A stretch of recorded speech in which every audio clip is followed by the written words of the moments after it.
The story begins on a quiet, rainy afternoon with Margaret, a 70-year-old widow, sorting through her late mother's belongings in the dusty attic of her childhood home, a task she had avoided for years.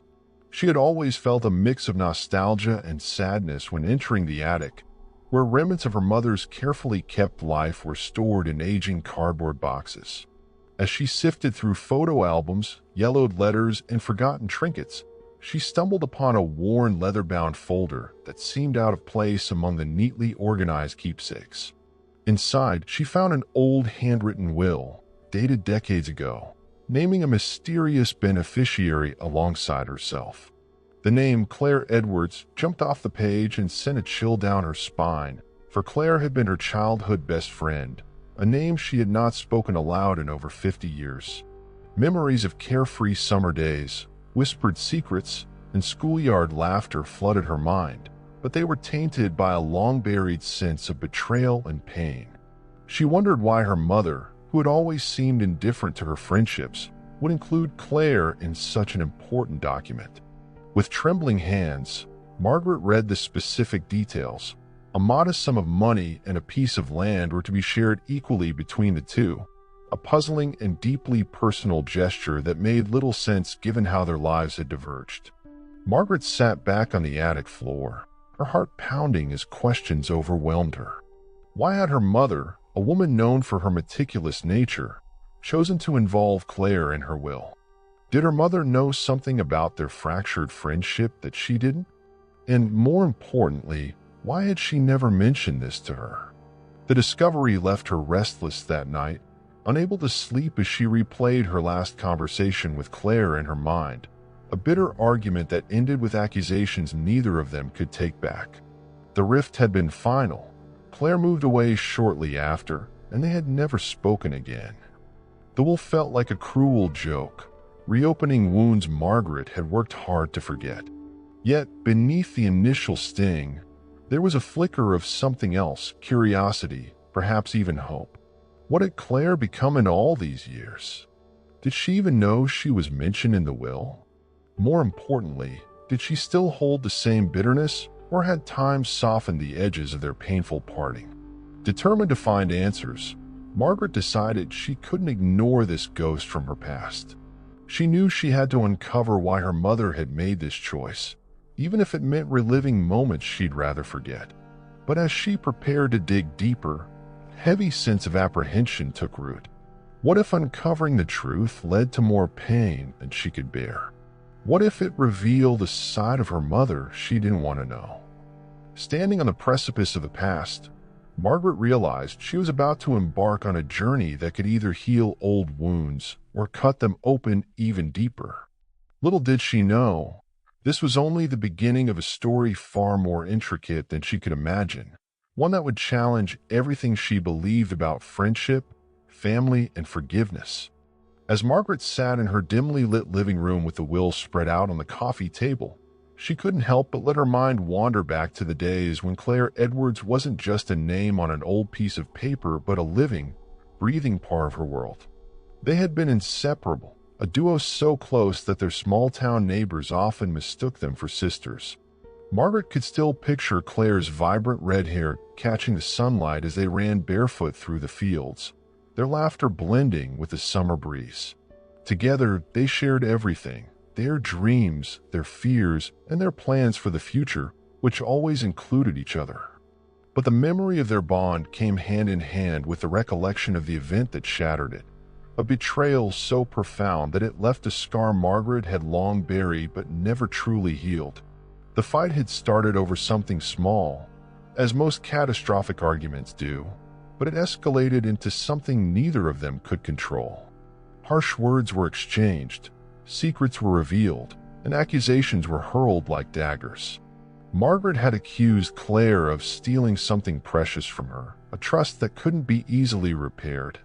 As the rain pattered against the window, Margaret couldn't stop replaying the argument in her head. It had happened the summer after their high school graduation, a time when life was supposed to be full of promise. They were both set to leave their small town, Claire with a scholarship to an art school in the city, and Margaret planning to attend nursing college nearby. But there had been tension building between them for weeks, a crack in their friendship that neither wanted to acknowledge. It all came to a head at a neighborhood party one warm July evening. Margaret had overheard Claire laughing with a boy she secretly liked, and her jealousy ignited a confrontation that spiraled out of control. In her anger, Margaret had accused Claire of always taking what wasn't hers, betraying their bond for her own selfish gain. The words had stung, especially when Claire retorted with her own bitter accusations, accusing Margaret of being controlling and resentful of her success. By the end of the night, their friendship lay in ruins, the pieces scattered and impossible to pick up.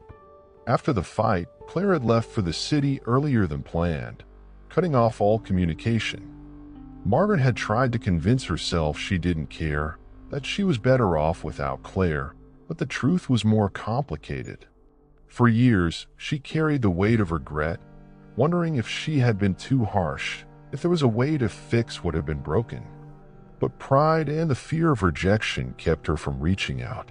Life moved on. Margaret married, had children, and built a life far removed from the one she had once imagined with Claire by her side. Yet, as she now sat with the will in her hands, the memories of their friendship felt fresh and raw, as though no time had passed at all. It struck her how deeply Claire's absence had shaped her life, how the loss of that friendship had left a void she had never quite managed to fill. Even more puzzling was the role her mother played in all of this. Her mother had always seemed ambivalent about Claire, dismissing her as a distraction when they were younger. Yet the inclusion of Claire in the will suggested a connection Margaret had been privy to. Had her mother kept in touch with Claire all these years? If so, why had she never mentioned it? The thought both intrigued and unsettled her, opening a floodgate of questions she wasn't sure she wanted answered. Could it be that her mother had seen something in Claire that Margaret had missed, or perhaps she had been trying to mend what her daughter had broken? As Margaret wrestled with these thoughts, she realized that the anger she had felt toward Claire had long since dissipated, replaced by a deep yearning to understand what had gone so wrong between them. She found herself longing not just for answers, but for the sense of belonging and connection she had once shared with her best friend. The will wasn't just a legal document. It was a bridge to a past Margaret had tried to forget but now felt compelled to revisit. Despite the uncertainty and the pain that came with dredging up old wounds, Margaret knew she couldn't leave this chapter of her life unfinished. The thought of reconnecting with Claire, even after all these years, filled her with equal parts fear and hope. After all, if her mother had seen fit to include Claire in such an intimate way, perhaps it wasn't too late to rebuild what had been lost, or at least to find closure. The next morning, Margaret awoke with a sense of resolve that hadn't been there the night before.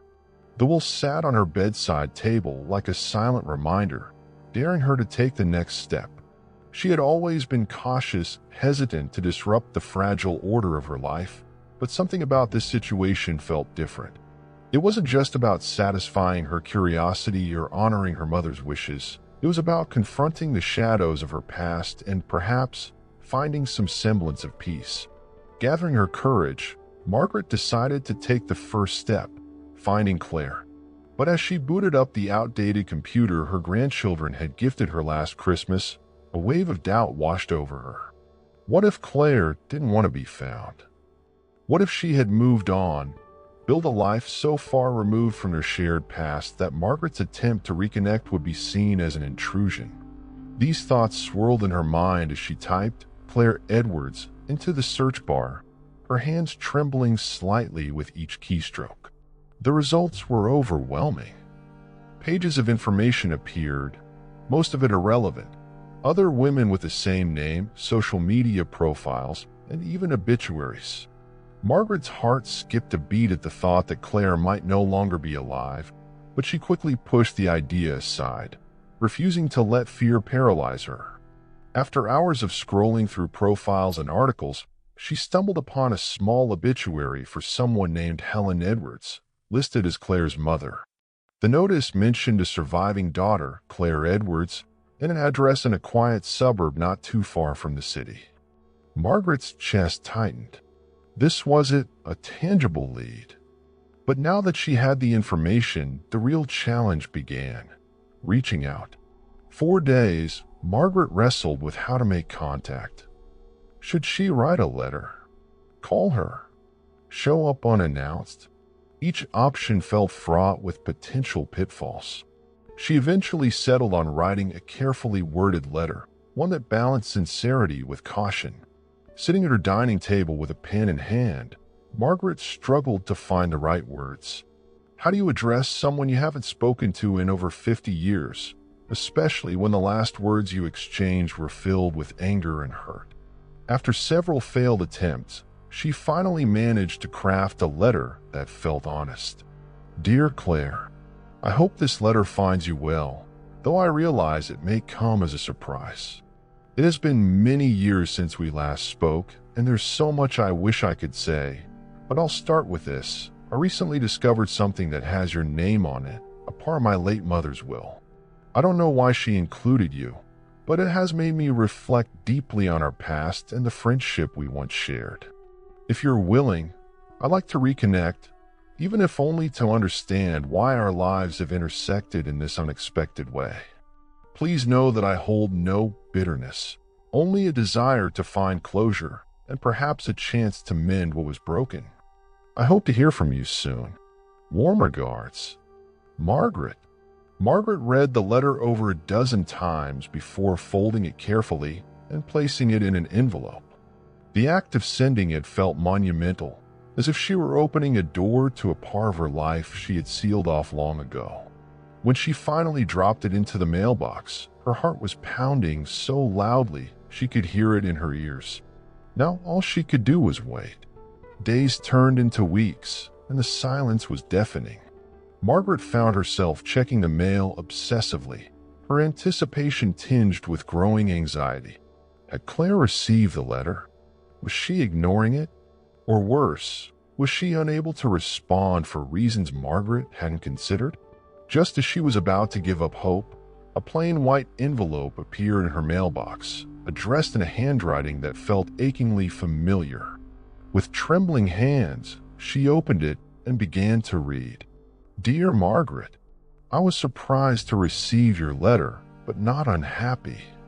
It's strange how time can pass and yet certain bonds remain, even if they're buried under years of silence.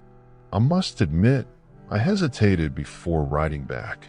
Our last interaction left scars on both of us, but if your mother's will has brought us back into each other's lives, perhaps it's for a reason. I would like to meet and talk, though I'm not sure where to begin. Let me know when and where you'd like to meet, and I'll be there. Claire. The letter was short, cautious, but was enough to reignite the spark of hope in Margaret's heart. Claire was willing to meet. After all these years, there was a chance to mend what had been broken. Margaret immediately wrote back, suggesting a cafe midway between their towns, a quiet place where they could talk without distraction. As the day of the meeting approached, Margaret found herself oscillating between excitement and dread. She couldn't shake the fear that the reunion might reopen old wounds rather than heal them. But she also knew she had come too far to turn back now. The day finally arrived, and Margaret sat at a corner table, her hands nervously clutching a cup of tea. When the door opened and Claire stepped in, it was as though time folded in on itself. Claire looked older, of course, her once bright red hair now streaked with silver, but her presence was unmistakable. Their eyes met, and for a moment, neither of them moved. Then Claire smiled, a small, tentative gesture that carried decades of unspoken words. Margaret felt her own lips curl into a smile in response, and as Claire approached the table, she realized that this meeting was not an ending, but a beginning, a fragile, tentative step toward reclaiming the friendship they had lost. Margaret and Claire sat across from each other in the cozy cafe, the air between them thick with the weight of unspoken memories and unresolved emotions. Their conversation started tentatively, as though both were afraid to say the wrong thing and unravel the delicate truths that had formed in their initial smiles. They exchanged pleasantries about their lives since they last met.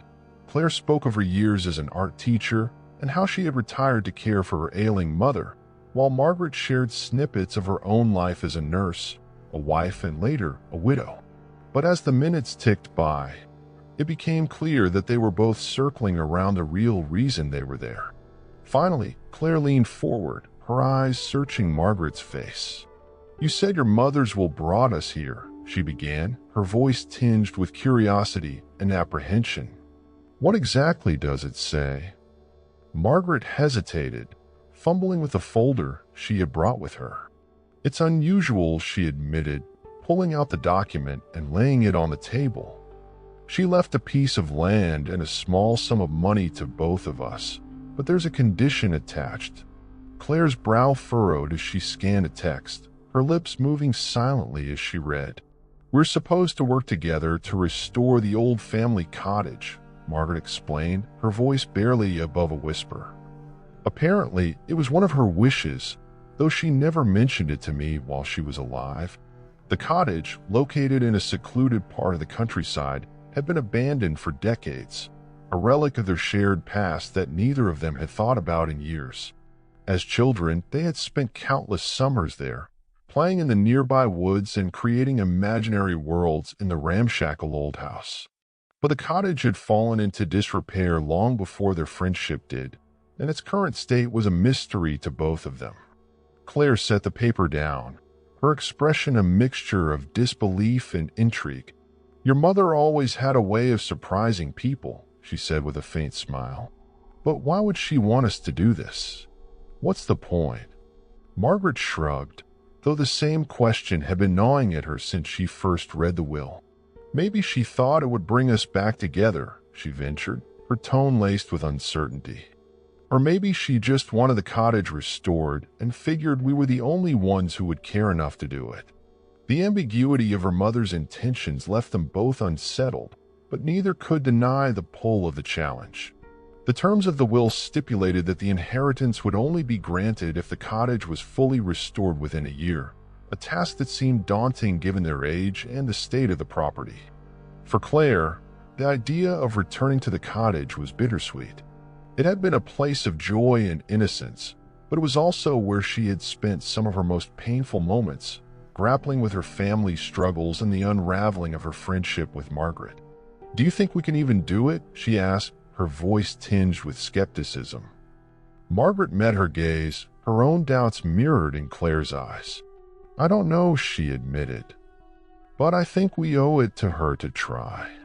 There was an unspoken agreement in that moment, a shared understanding that this task wasn't just about fulfilling a legal obligation. It was about finding closure for themselves and for the friendship they had lost. Over the next few days, they began to make plans. They drove out to the cottage together, bracing themselves for what they might find. The sight that greeted them was both heartbreaking and oddly beautiful. The cottage, overgrown with ivy and surrounded by wildflowers, stood like a forgotten relic of another time. Its roof sagged, its windows were shattered, and the paint had long since faded, but there was a charm to it that neither of them could deny. As they stood side by side, taking in the scene, Margaret felt a pang of nostalgia so strong it brought tears to her eyes. "It's strange, isn't it?" she said softly. "How something so broken can still feel like home." Claire nodded, her own emotions too overwhelming for words. The restoration process was daunting from the start. They spent hours cleaning out debris, repairing walls, and replacing broken fixtures. At first, their conversations were practical, focused on the tasks at hand, but as the days turned into weeks, they began to open up in ways they hadn't expected. They reminisced about their childhood adventures, shared stories of their adult lives, and even laughed at the absurdity of two 70-year-olds tackling a project that would have been challenging for people half their age. Slowly but surely, the walls between them began to crumble, much like the physical walls they were repairing. Yet, the work wasn't without its challenges. The strain of the labor took its toll, and there were moments of tension when old wounds threatened to resurface. Margaret struggled with feelings of guilt for the way she had treated Claire all those years ago, while Claire wrestled with her own lingering resentment.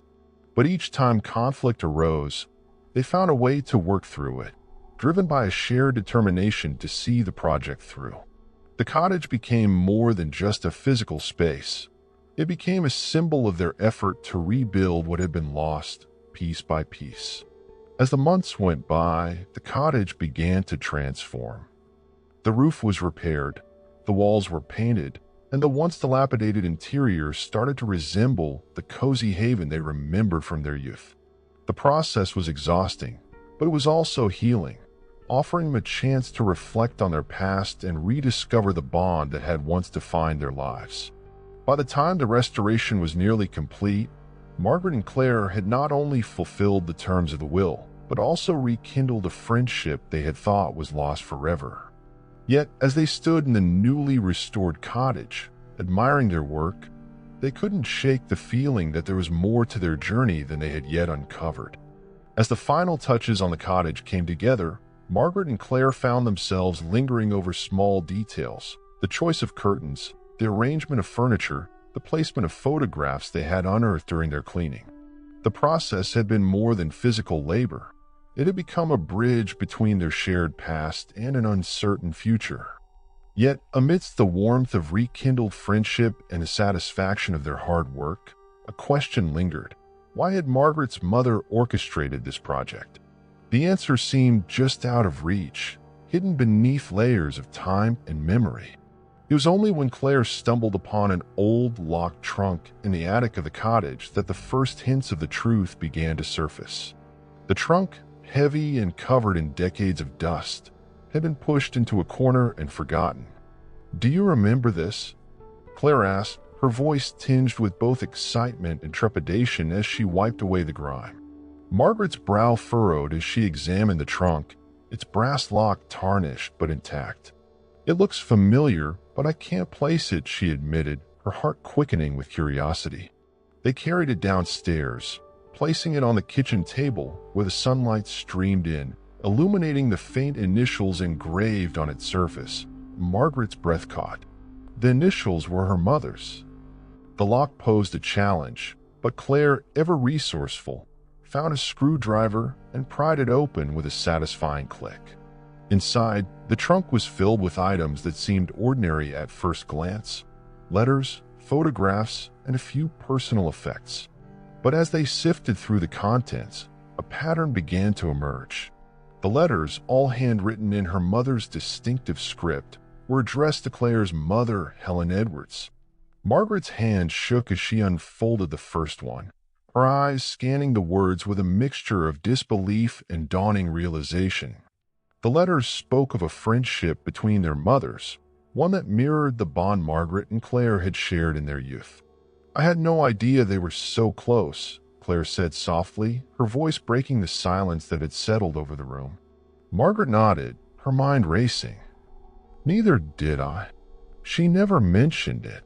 As they read on, the letters painted a picture of a deep and complicated relationship. The two women had supported each other through life's challenges, sharing secrets, joys, and sorrows. But as the correspondence continued, a darker theme began to emerge. There were references to a rift, a betrayal, and an unspoken tragedy that had driven them apart. One letter, dated just a few months before Claire's mother passed away, stood out. In it, Margaret's mother wrote with a tone of regret and longing, expressing a desire to mend the broken bond. "I only wish I had the courage to tell Margaret and Claire the truth," the letter read. "They deserve to know, but I fear it's too late for me to make things right." Margaret and Claire exchanged a glance, the weight of the words settling heavily between them. "The truth about what?" Claire whispered, her voice barely audible. Determined to uncover the full story, they dug deeper into the trunk, finding photographs that seemed to hold clues. One picture in particular caught their attention, a faded black and white snapshot of their mothers standing in front of the very cottage they had just restored. In the photo, they were laughing, their arms draped around each other in a way that spoke of genuine affection. But there was something else, another figure in the background, partially obscured. A man. Neither Margaret nor Claire recognized him, but his presence felt significant, as though he were the missing piece of a puzzle they didn't yet understand. As the afternoon stretched into evening, the mystery deepened. Among the photographs, they found a small leather-bound journal that belonged to Margaret's mother. Its pages were filled with entries that alternated between mundane observations and deeply personal reflections. One passage, written in shaky handwriting, stood out. I thought I was protecting them, but perhaps I was only protecting myself. The cottage holds the truth, but will they ever find it? Will they forgive me? The words sent a chill down Margaret's spine. It was clear that the cottage was more than just a sentimental place from their childhood. It was a repository of secrets that had shaped their families in ways they were only beginning to understand. Fueled by a mix of curiosity and unease, they began to search the cottage itself for clues. In the back of a closet, hidden beneath loose floorboards, they discovered a box that seemed to confirm their suspicions. Inside were legal documents, including a deed to the cottage, but the name listed as the original owner wasn't Margaret's mother or Claire's. It was the mysterious man from the photograph. Alongside the documents was a faded envelope containing a single letter addressed to both Margaret and Claire. The letter, written in her mother's hand, was a revelation. It spoke of a secret relationship between the man, their mothers, and the cottage, a relationship that had been both a source of joy and heartbreak. "He was our greatest friend and our greatest mistake," the letter began, its tone heavy with regret. It went on to describe a falling out that had fractured their bond, leading to decisions that would ripple through generations. The letter ended with a plea. "If you are reading this, I hope you can find it in your hearts to forgive us and to understand that we did what we thought was best. The cottage is yours now. Make it a place of healing, not of regret." By the time they finished reading, Margaret and Claire were silent, each lost in their own thoughts. The secrets they had uncovered were both shocking and deeply personal, forcing them to reconsider everything they thought they knew about their families and each other. Yet, amidst the confusion and the pain, there was a sense of clarity. The restoration of the cottage wasn't just about fulfilling the terms of the will. It was about uncovering the truth and finding a way to move forward. As they sat together in the dim light of the kitchen, the weight of the past pressing down on them, they realized that their journey was far from over. The revelations from the journal and a hidden letter weighed heavily on Margaret and Claire as they sat in the restored cottage, the flickering glow of the fireplace casting shadows on the walls. The man in the photograph, John Spencer, wasn't just a distant connection to their mothers. He was the thread that tied their families together in ways neither of them had anticipated. The letter hinted at a love triangle, one fraught with betrayal and unspoken sacrifices, but it also alluded to something deeper, something that Margaret and Claire couldn't quite piece together. The documents they had found suggested that John had owned the cottage before passing it on to their mothers, and yet there was no record of him in either of their family histories. The ambiguity gnawed at them, leaving a void filled with questions they weren't sure they wanted answered. It was Claire who broke the silence, her voice trembling as she spoke. "Do you think he could have been one of our fathers?" The question hung in the air like a thunderclap, its implications both shocking and strangely plausible. Margaret's first instinct was to dismiss the idea. Her father had been a kind, loving man who had always been present in her life. But the more she thought about it, the more the gaps in her childhood memories began to stand out. Her father had spent long stretches away on business, and there had always been a quiet tension between her parents that she had attributed to the stress of daily life. Now she wondered if there had been something more, something she had been too young to understand. Claire, on the other hand, had grown up without a father, her mother always evasive when asked about the man who had given her life. The possibility that John Spencer could be the missing piece of her own puzzle was both thrilling and terrifying. "If it's true," she said, her voice barely above a whisper, "then what does that make us?" The idea that they could be half-sisters was almost too much to process, a truth that would rewrite the narrative of their lives in ways they couldn't yet comprehend. But the potential revelation also posed a moral dilemma that neither of them had anticipated. Among the documents they had found was a second, unsigned will, one that appeared to supersede the one Margaret's mother had left behind. This will left the entire estate, the cottage and the surrounding land, not to Margaret or Claire, but to a charitable foundation that supported children from broken homes. It was clear that John had intended for the property to serve as a place of healing for others, a way to atone for the pain his actions had caused. However, the will had never been filed, leaving its legal standing uncertain. Margaret and Claire now faced a choice: honor the wishes outlined in John's unsigned will or keep the cottage for themselves, as their mothers will had legally allowed. The idea of giving up the cottage was heartbreaking. Over the past few months, it had become more than just a physical space. It had become a sanctuary, a place where they had reconnected not only with each other, but also with themselves. Yet, the thought of ignoring John's intentions felt selfish, especially in light of the sacrifices he had made for their families. The debate consumed them, their conversations oscillating between practicality and emotion. Margaret argued that the cottage was a part of their shared history, a place where they could continue to create memories and perhaps even pass down to future generations. "We've put so much of ourselves into this place," she said, her voice tinged with desperation. "Doesn't that count for something?" Claire, however, couldn't shake the feeling that they owed it to John and to the children he had wanted to help to honor his wishes. "Maybe this isn't about us," she said quietly, her eyes fixed on the glowing embers of the fire. "Maybe it's about doing what's right, even if it's hard." The moral weight of the decision began to seep into every aspect of their lives. Margaret found herself waking up in the middle of the night, haunted by dreams of her mother and John, their faces etched with sadness and regret. Claire, too, felt the burden of the choice, her thoughts constantly returning to the words in the letter, "Make it a place of healing, not of regret." The phrase felt like a plea, a call to action that they couldn't ignore. As the deadline for the restoration approached, Margaret and Claire decided they needed outside guidance. They reached out to a lawyer who confirmed that while the unsigned will carry no legal weight, it did hold significant ethical implications. "The choice is ultimately yours," he said, his tone neutral but his expression thoughtful. "But sometimes the right thing to do isn't the easiest thing." His words echoed in their minds as they left his office, the weight of the decision pressing down on them like a physical burden. The dilemma also began to affect their renewed friendship, testing the fragile bond they had worked so hard to rebuild.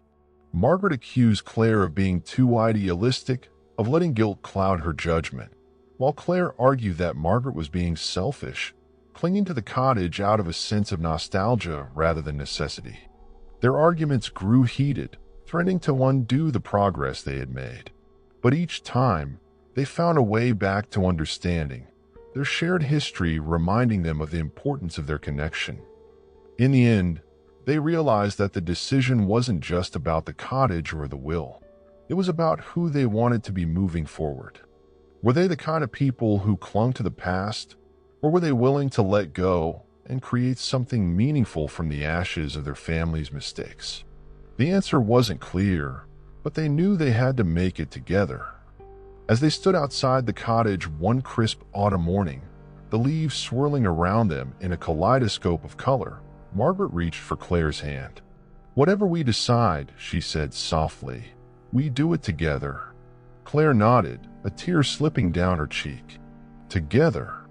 The crisp autumn air seemed to amplify the emotions swirling within Margaret and Claire as they prepared for the final stages of their decision. The cottage, now fully restored, stood as a testament to their hard work and an undeniable symbol of the resilience of their friendship. Yet, as much as they had poured their hearts into the project, they still hadn't reached a decision about the property's future. Determined to seek clarity, they decided to host a small gathering at the cottage, a reunion of sorts with a few trusted friends and family members, hoping that fresh perspectives might guide them toward the right choice. The invitation list was small and carefully curated. Margaret's children, Claire's niece, and a couple of old neighbors who had known their families well were among the guests. For Margaret, it felt like inviting fragments of her life to converge in one place, pieces of a puzzle that had never quite fit together. Claire felt a similar mix of anticipation and trepidation, wondering how the gathering might stir up old memories, or perhaps even new truths. The day of the reunion arrived, and the cottage buzzed with the kind of energy Margaret and Claire hadn't felt in years. The scent of freshly brewed coffee and apple pie filled the air, mingling with the sound of laughter and conversation. Margaret found herself reminiscing with an old neighbor, Mrs. Callahan, who had lived next door to the cottage when Margaret and Claire were children. "Your mothers were like two sides of the same coin," Mrs. Callahan said, her eyes twinkling with fondness. "Always inseparable, but always arguing about something. I used to think they'd either change the world together or burn it down."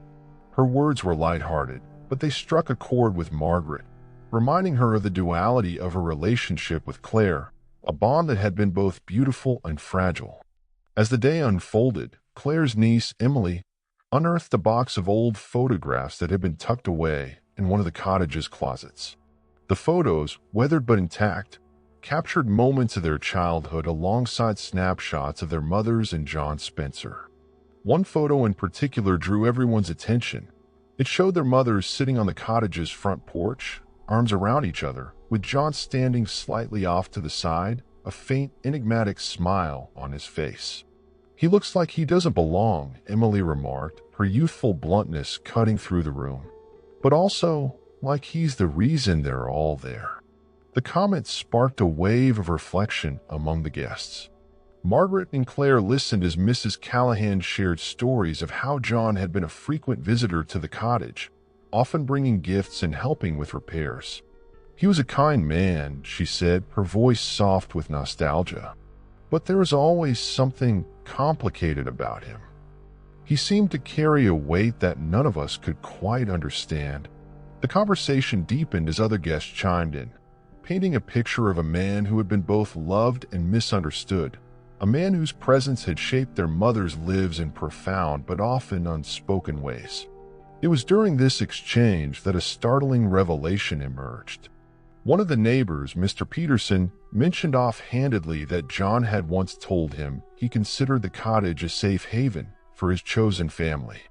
"I always thought he meant your mothers," he said, looking between Margaret and Claire. "But now I wonder if he meant you too as well." The implication was clear. John hadn't just been a friend to their mothers. He had seen Margaret and Claire as an extension of that bond, perhaps even as the daughters he never had. The realization hit them both like a tidal wave, reframing everything they thought they knew about their connection to the cottage and to each other. As the evening wore on and the guests began to trickle out, Margaret and Claire found themselves alone by the fireplace, the flickering flames casting dancing shadows on the walls. The day's revelations had left them emotionally drained, but also strangely at peace. "Do you think he wanted us to find each other again?" Claire asked, her voice barely above a whisper. Margaret nodded, her eyes glistening with unshed tears.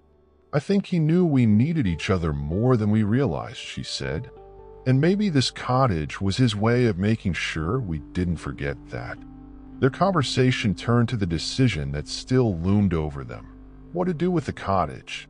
The insights from their reunion had given them new perspectives, but the choice remained as difficult as ever. Claire, who had been leaning toward honoring John's unsigned will, found herself reconsidering in light of the day's events. "Maybe keeping the cottage isn't selfish," she mused. "Maybe it's a way to honor everything he stood for, a place for healing, for connection." Margaret, on the other hand, felt a growing pull toward fulfilling John's original intentions. "But wouldn't giving it to the foundation be the ultimate act of healing?" she countered. "It's what he wanted, and it could help so many people." Their debate was interrupted by the discovery of yet another surprise: a small envelope tucked into the lining of the box of photographs. Inside was a handwritten note from John himself, dated shortly before his death. The note was brief but poignant. To Margaret and Claire, This cottage was built on love, but love is not something we possess, it's something we share. Do with it what feels right, and know that whatever you choose, you have my blessing. The note brought them to tears, its message both comforting and challenging.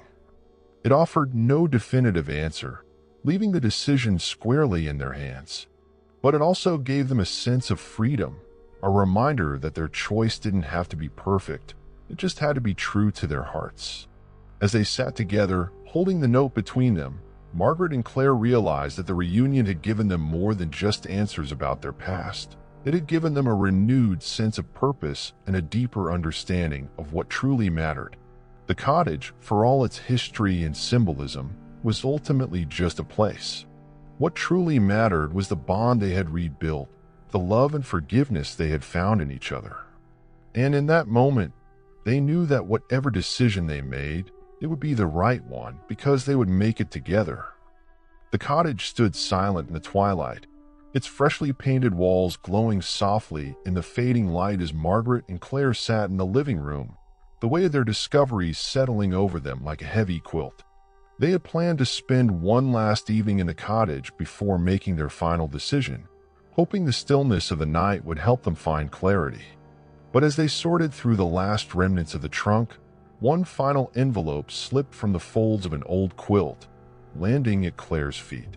It was unmarked, its paper brittle with age, and when Claire held it up, both women felt an inexplicable sense of foreboding. "Should we open it?" Claire asked, her voice a mixture of hesitation and curiosity. Margaret nodded, her breath catching in her throat.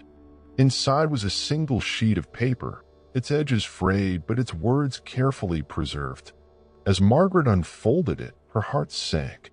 The letter, written in John Spencer's handwriting, was addressed not to their mothers, but directly to them, Margaret and Claire.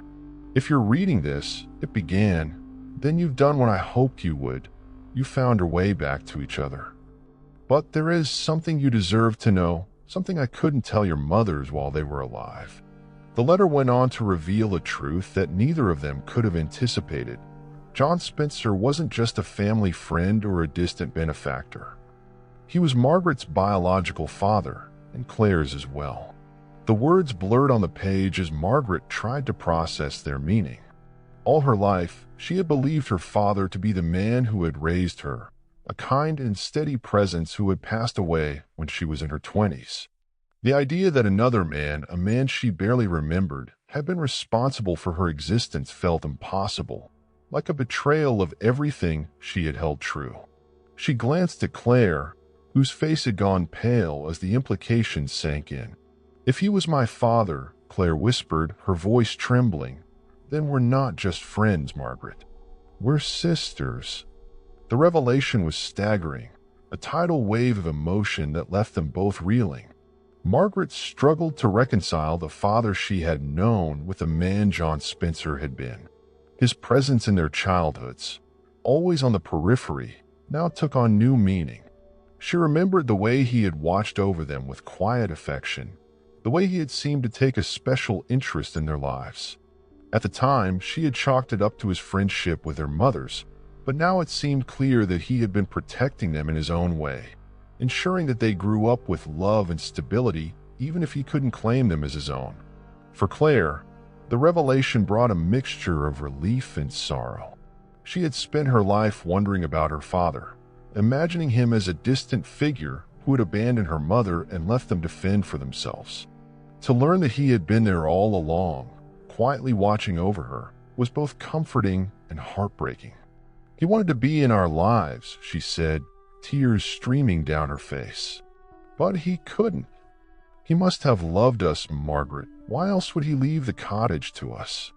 The letter continued, offering an explanation that only deepened the emotional complexity of their situation. John had written about the love he had shared with their mothers, a love that had been forbidden by societal expectations and personal circumstances. Margaret's mother had been married at the time, and Claire's mother had been a single woman struggling to make ends meet. John had loved them both in different ways, and his relationships with them had resulted in 2 children born less than a year apart. "I thought I was doing the right thing by staying in the background," he wrote. "But I see now that my silence may have caused more harm than good. This cottage was meant to be a place where you could find a truth and, I hope, find each other again." The final paragraph of the letter was a plea for forgiveness, not just for himself, but for the choices their mothers had made. "They were trying to protect you," he wrote. "They believed they were sparing you from the pain of knowing the truth, but in doing so, they carried that burden alone. Please don't judge them too harshly. They loved you more than words can say." Margaret and Claire sat in stunned silence, the letter resting between them like a fragile bridge connecting their shared past to an uncertain future. The truth was both liberating and devastating, offering answers to questions they hadn't even known to ask while raising new questions about their identities and the lives they had lived. "We were always more than friends," Claire said finally, her voice breaking. "We just didn't know it." Margaret reached for her hand, the gesture simple but profound. "Sisters," she said softly, the word feeling foreign and familiar all at once. The revelation brought their moral dilemma into sharper focus. The cottage, once a symbol of their childhood and their friendship, was now a tangible link to their father and the sacrifices he had made. The idea of giving it away felt unbearable, but so did the thought of keeping it solely for themselves when it held the potential to help others. "Maybe we don't have to choose," Margaret said after a long silence. "Maybe we can honor his wishes and still make it ours." Together, they began to brainstorm ways to turn the cottage into a space that could serve both purposes: a retreat for families in need of healing, with a small section reserved for their own use. By the time the fire had burned down to embers, they had made their decision. The cottage would remain a place of healing, just as John had envisioned, but it would also be a place where they could continue to grow as sisters and friends. As they prepared to leave for the night, Margaret turned to Claire with a bittersweet smile. "Do you think they knew this would happen?" she asked, gesturing to the cottage around them. Claire nodded, her expression thoughtful. "I think they hoped it would," she said. "And I think they'd be proud of us." As they locked the door and walked out into the crisp night air, the stars above seemed to shine a little brighter, as if offering their silent approval. The journey they had taken, the pain, the revelations, and the healing, brought them to a place of understanding and peace. And as they drove away from the cottage, their hearts full of love and gratitude, they knew that their story wasn't ending.